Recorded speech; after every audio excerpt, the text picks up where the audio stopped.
आज जागतिक महिला दिन आहे। आज प्रधानमंत्र्यांनी दिल्लीत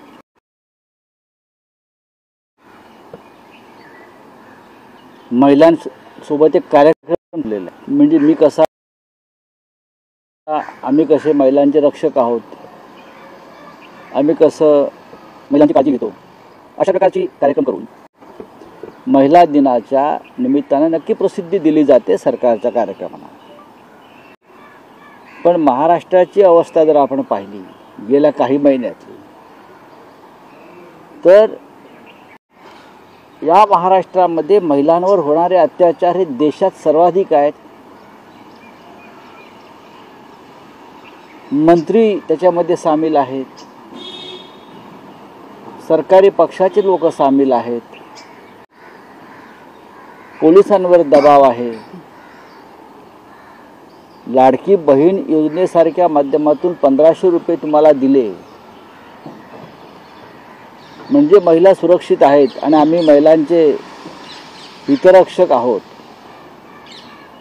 या भूमिकेत जर सरकार असेल तर ते सरकार समस्त महाराष्ट्राची आणि महिला वर्गाची फसवणूक करतात।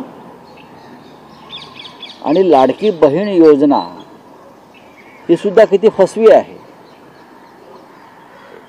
हे सुद्धा आपण निवडणुकीनंतर पाहिलं आहे।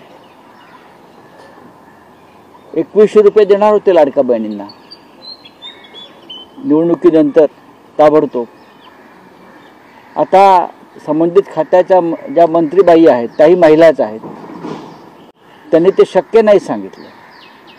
ही महिलांची फसवणूक आहे।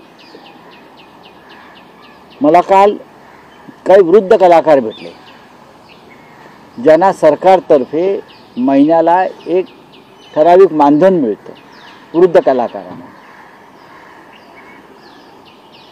त्यांनी मला सांगितलं की लाडकी बहीण योजना आल्यापासून वृद्ध कलाकारांचं मानधन मिळालेलं नाही, आमचं मानधन थांबवलं आहे। वृद्ध कलाकारांचं, साहित्यिक कलाकार यांच्यासाठी योजना आहे, वृद्ध कलाकारांसाठी, वृद्ध साहित्यिकांसाठी।